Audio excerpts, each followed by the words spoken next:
Zillow has announced plans to become a real estate brokerage in Phoenix, Tucson, and Atlanta. Can they do it? Will they be good at it? Let's take a look at past Zillow performance.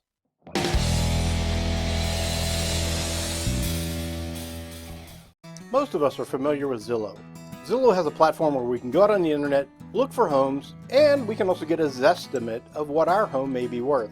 As a realtor, I know that many of the Zestimates are sort of behind the times, and I'll show an example of that in just a minute. We also know that sometimes when you look at a property on Zillow and it shows that it's for sale, it may have already sold. Zillow is trying to fix that by becoming a real estate brokerage. That way they have direct feeds from the MLS, real up-to-date information, and they're able to buy and sell properties. The internet, and YouTube in particular, has many examples of realtors who have worked with Zillow in the past as one of their agents.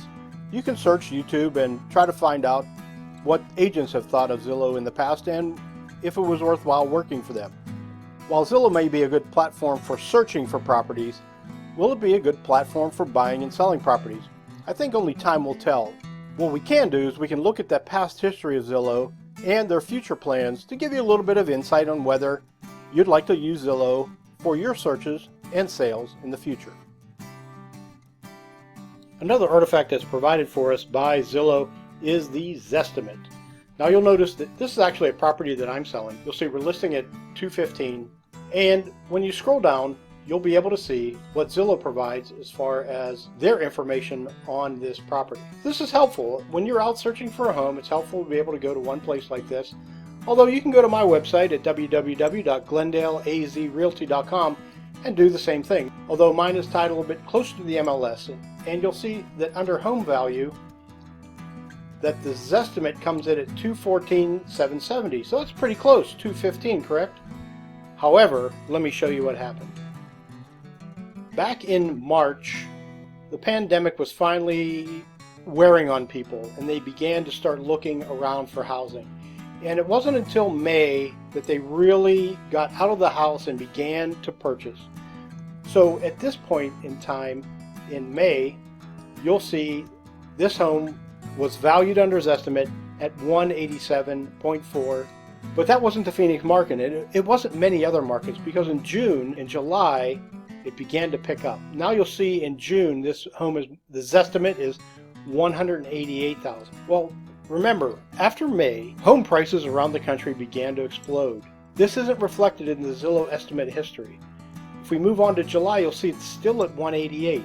Now we finally get to August and September. We listed it at $215. Now you see the Zestimate come up to $191. Finally it reaches on September 2nd, $215,000 for the Zestimate. The Zestimate is a lagging indicator of value in the market. When Zillow becomes a brokerage, they may be able to fix this because they'll more readily have access to MLS information, but they've pretty much had MLS access. A lot of information is syndicated from the MLS to go towards Zillow. Another thing that we noticed under price and tax history, they show that we sold this property on November 3rd. Well, we did not sell the property on November 3rd. We extended the contract, and the pending sale is actually going to occur on November 17th.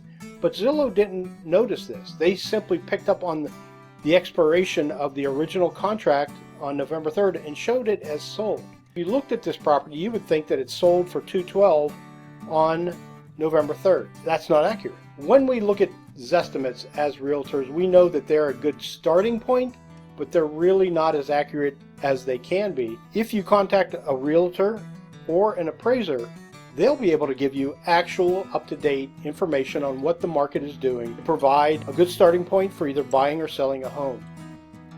Hopefully, as Zillow becomes a brokerage, they'll fix this as well.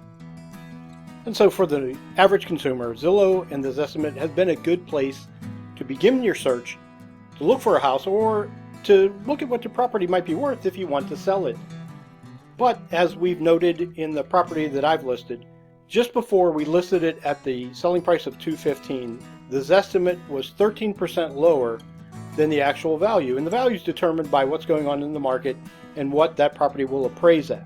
So a good starting point, but you really need to talk to a professional in the field in order to find out what the property is actually worth. Another change that Zillow is making is they have a rental manager where you can list rental properties. Well, rental properties are already listed in the MLS for free.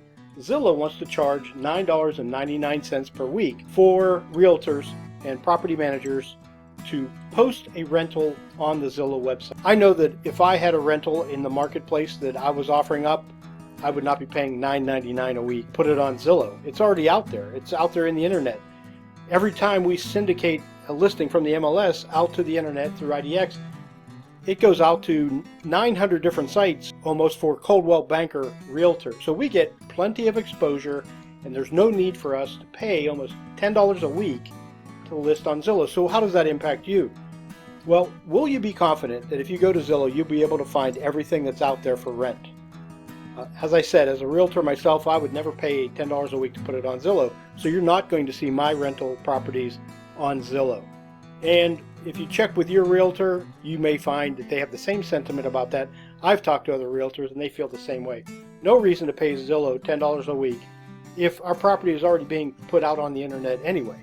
Zillow is hoping that their brand name will attract you there so you'll find the rental property that you'd like if you're not in the market to buy or sell. But is that really the case?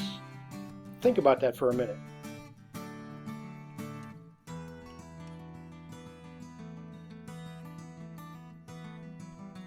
When I look for a real estate company, one of the first things I do is to find out, especially for the big ones, is if they're traded in the stock market. And Zillow is. Zillow, under the symbol Z or ZG for Zillow Group, shows news charts and ratings for the company.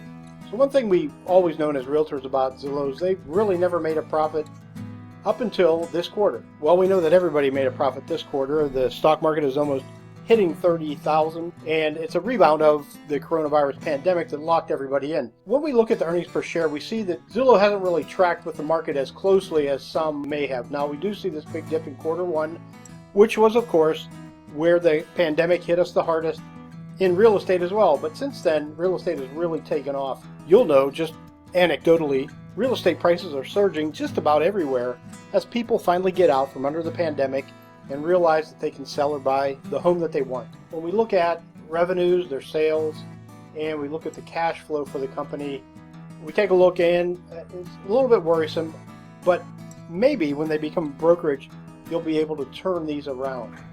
So I think I'll end the video here. I don't want to take you into too deep waters, but I do want you to understand Zillow is the company, the Zestimate, and Zillow's new rental policy so you can make an informed decision. And if you have any questions, as always, please give me a call.